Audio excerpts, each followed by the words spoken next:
ಹುಬ್ಬಳ್ಳಿಯಲ್ಲಿ ಬೀದಿ ಕಾಮಣ್ಣರ ಹಾವಳಿ ಹೆಚ್ಚಾಗಿದೆ. ರಸ್ತೆಯಲ್ಲಿ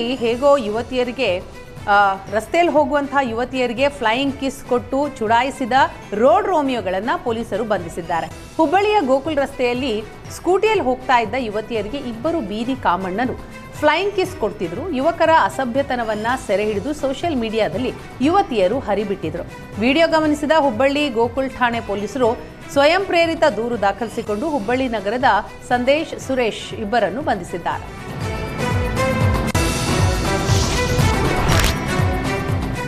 ಹಲವು ಬೇಡಿಕೆಗಳ ಈಡೇರಿಕೆಗೆ ಆಗ್ರಹಿಸಿ ಉಡುಪಿಯ ಸಮತಾ ಸೈನಿಕ ದಳ ಸದಸ್ಯರು ಜಿಲ್ಲಾ ಕಾಂಗ್ರೆಸ್ ಕಚೇರಿಯ ಮುಂದೆ ಪ್ರತಿಭಟನೆ ನಡೆಸೋದಕ್ಕೆ ಮುಂದಾಗಿದ್ರು. ಆದರೆ ಕಾಂಗ್ರೆಸ್ ಕಚೇರಿ ಮುಂದೆ ಪ್ರತಿಭಟನೆ ನಡೆಸೋದಕ್ಕೆ ಪೊಲೀಸರು ಅನುಮತಿ ನೀಡಲಿಲ್ಲ.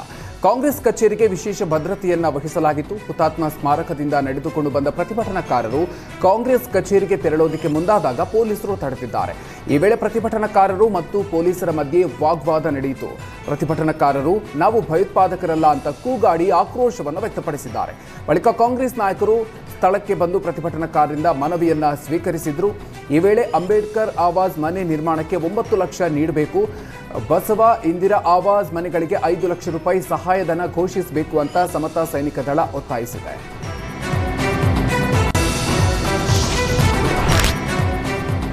ಚಿಕ್ಕಮಗಳೂರು ನಗರದಲ್ಲಿ ನಡೆದ ಹಿಂದೂಗಳ ಮನೆ ಮೇಲೆ ಕಲ್ಲು ಎಸೆತದ ಬಗ್ಗೆ ಎಸ್ಡಿಪಿಐ ಮುಖಂಡ ಮುನೀರ್ ಪ್ರತಿಕ್ರಿಯೆ ಕೊಟ್ಟಿದ್ದಾರೆ. ಘಟನೆಯ ಹಿಂದೆ ಕಣ್ಣಿಗೆ ಕಾಣದ ಶಕ್ತಿ ಕೆಲಸ ಮಾಡಿದೆ. ಬಜರಂಗ ದಳಕ್ಕೆ ಹೆದರುವ ಪೊಲೀಸರಿರೋದು ಎದ್ದು ಕಾಣ್ತಾ ಇದೆ. ಈ ಪ್ರಕರಣವನ್ನು ಎಸ್ಐಟಿಗೆ ಒಪ್ಪಿಸಬೇಕು ಅಂತ ಆಗ್ರಹಿಸಿದರು. ಸಿಟಿ ರವಿ ಮುಸ್ಲಿಮರ ಟಾರ್ಗೆಟ್ ಮಾಡಿ ಹೇಳಿಕೆ ಕೊಟ್ಟು ಪ್ರತಿಭಟನೆ ಮಾಡಿಸ್ತಿದ್ದಾರೆ. ಈ ಘಟನೆಯಲ್ಲಿ 2 ಎಫ್ಐಆರ್ ದಾಖಲಾಗುತ್ತೆ. ಆದರೆ ಮುಸ್ಲಿಮರ ಮೇಲೆ ದಾಖಲಾಗಿರುವ ಪ್ರಕರಣದ ಬಗ್ಗೆ ಮಾತ್ರ ಮಾತನಾಡ್ತಾರೆ. ಮುಸ್ಲಿಮರ ಬಗ್ಗೆ ಮಾತನಾಡಿದ್ರೆ ಡ್ಯಾಮೇಜ್ ಆಗುತ್ತೆ ಅಂತ ಭಾವಿಸಿದ್ದಾರೆ. ಈಗಾಗಲೇ ಡ್ಯಾಮೇಜ್ ಆಗಿದೆ. ಮುಂದಿನ ಚುನಾವಣೆಯಲ್ಲಿ ಈ ಡ್ಯಾಮೇಜ್ ಏನು ಅಂತ ಗೊತ್ತಾಗಲಿದೆ ಅಂತ ಎಸ್ಡಿಪಿಐ ಮುಖಂಡ ಆಕ್ರೋಶ ಹೊರಹಾಕಿದರು.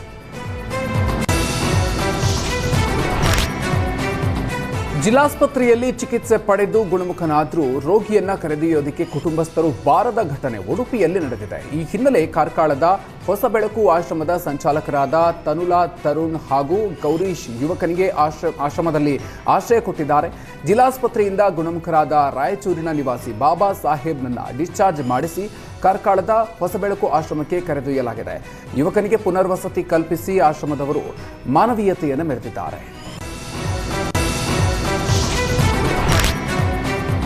ಶಾಮನೂರು ಶಿವಶಂಕರಪ್ಪ ನಿಧನದಿಂದ ತೆರವಾದ ಕ್ಷೇತ್ರದಲ್ಲಿ ಟಿಕೆಟ್ ಕದನ ಜೋರಾಗಿದೆ. ಮಗನಿಗೆ ಟಿಕೆಟ್ ಕೊಡಿಸಲು ಪ್ರಭಾವಿ ಸಚಿವರು ರಾಜೀನಾಮೆಯ ಬೆದರಿಕೆ ಅಸ್ತ್ರ ಪ್ರಯೋಗಿಸಿದ್ದಾರೆ. ಎಸ್ಎಸ್ ಮಲ್ಲಿಕಾರ್ಜುನ್ ಹಾಗೂ ಜಮೀರ್ ಅಹಮದ್ ಮಧ್ಯೆ ಟಿಕೆಟ್ಗೆ ತಿಕ್ಕಾಟ ಶುರುವಾಗಿದೆ. ಮಗನಿಗೆ ಟಿಕೆಟ್ ಕೊಡುವಂತೆ ಎಸ್ಎಸ್ ಮಲ್ಲಿಕಾರ್ಜುನ್ ಬಿಗಿ ಪಟ್ಟು ಹಿಡಿದಿದ್ದಾರೆ. ಇತ್ತ ಮುಸ್ಲಿಂ ಸಮುದಾಯಕ್ಕೆ ಟಿಕೆಟ್ ನೀಡಬೇಕು ಅಂತ ಜಮೀರ್ ಅಹಮದ್ ಲಾಬಿ ನಡೆಸಿದ್ದಾರೆ. ಮಗ ಸಮರ್ಥ್ಗೆ ಟಿಕೆಟ್ ನೀಡುವಂತೆ ಸಚಿವ ಎಸ್ಎಸ್ ಮಲ್ಲಿಕಾರ್ಜುನ್ ಒತ್ತಾಯಿಸಿದ್ದು, ಜಮೀರ್ ಮಧ್ಯಪ್ರವೇಶದಿಂದ ಎಸ್ಎಸ್ ಮಲ್ಲಿಕಾರ್ಜುನ್ ಸಿಟ್ಟಾಗಿದ್ದಾರೆ. ಹೀಗಾಗಿ ಟಿಕೆಟ್ ಕೊಡದೇ ಇದ್ರೆ ರಾಜೀನಾಮೆ ಕೊಡ್ತೀನಿ ಅಂತ ಸಿದ್ದರಾಮಯ್ಯ ಮುಂದೆ ಪ್ರಸ್ತಾಪಿಸಿ ಮಲ್ಲಿಕಾರ್ಜುನ್ ಬೆದರಿಕೆ ಒಡ್ಡಿದ್ದಾರಂತೆ. ಸದ್ಯ ಟಿಕೆಟ್ ಫೈಟ್ ಕಾರಣಕ್ಕೆ ಮಲ್ಲಿಕಾರ್ಜುನ್ ಕ್ಯಾಬಿನೆಟ್ ಸಭೆಯಿಂದ ದೂರ ಉಳಿದಿದ್ದಾರೆ. ಅಷ್ಟೇ ಅಲ್ಲ, ಫೆಬ್ರವರಿ 9ರಂದು ಸಿಎಂ ಭಾಗಿಯಾಗಿದ್ದ ವಾಲ್ಮೀಕಿ ಜಾತ್ರೆಗೂ ಮಲ್ಲಿಕಾರ್ಜುನ್ ಗೈರಾಗಿ ಬಂಡಾಯದ ಸುಳಿವು ನೀಡಿದ್ದಾರೆ. ಹೀಗಾಗಿ ಸದ್ಯಕ್ಕೆ ಯಾವುದೇ ನಿರ್ಧಾರಕ್ಕೆ ಬರದಂತೆ ಸಿಎಂ ಸಿದ್ದರಾಮಯ್ಯ ಸಚಿವರ ಮನವೊಲಿಸಿದ್ದಾರೆ.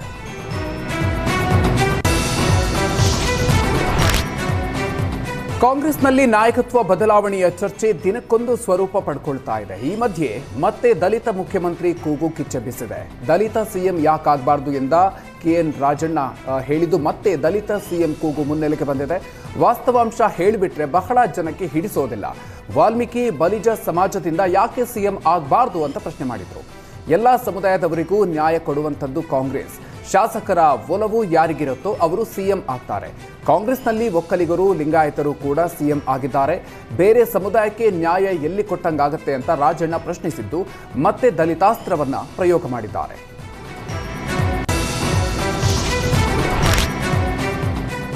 ಮೂಡಾ ಸೈಟ್ ಹಂಚಿಕೆ ಪ್ರಕರಣ ಹೊಸ ತಿರುವು ಪಡೆದುಕೊಂಡಿದೆ. ದೂರುದಾರ ಸ್ನೇಹಮಯಿ ಕೃಷ್ಣ ಮುಖ್ಯ ಕಾರ್ಯದರ್ಶಿ ಶಾಲಿನಿ ರಜನೀಶ್ ಅವರ ವಿರುದ್ಧ ಗಂಭೀರ ಆರೋಪ ಮಾಡಿದ್ದಾರೆ. ಮಾಜಿ ಮೂಡಾ ಆಯುಕ್ತ ನಟೇಶ್ ತಮ್ಮ ಮುಂಬಡ್ತಿಗಾಗಿ ಶಾಲಿನಿ ರಜನೀಶ್ ಅವರಿಗೆ 1,60,00,000 ರೂಪಾಯಿ ಲಂಚ ನೀಡಿದ್ದಾರೆ ಅಂತ ಸ್ನೇಹಮಯಿ ಕೃಷ್ಣ ತಿಳಿಸಿದ್ದಾರೆ. ಇದೀಗ ಫೋಟೋ ಹಾಗೂ ವರ್ಗಾವಣೆ ಸಂದರ್ಭದಲ್ಲಿ ಭಾಗಿಯಾದ ವ್ಯಕ್ತಿಗಳ ದೂರವಾಣಿ ಸಂಖ್ಯೆಗಳ ಸಮೇತ ದೂರು ನೀಡಿದ್ದಾರೆ.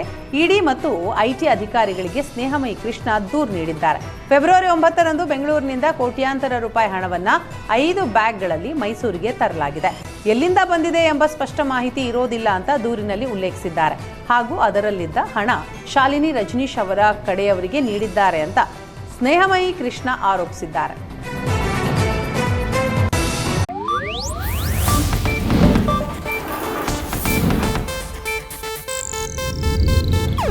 ಇದು ಏಷ್ಯಾನೆಟ್ ನ್ಯೂಸ್ ನೆಟ್ವರ್ಕ್ ಪ್ರಸ್ತುತಿ.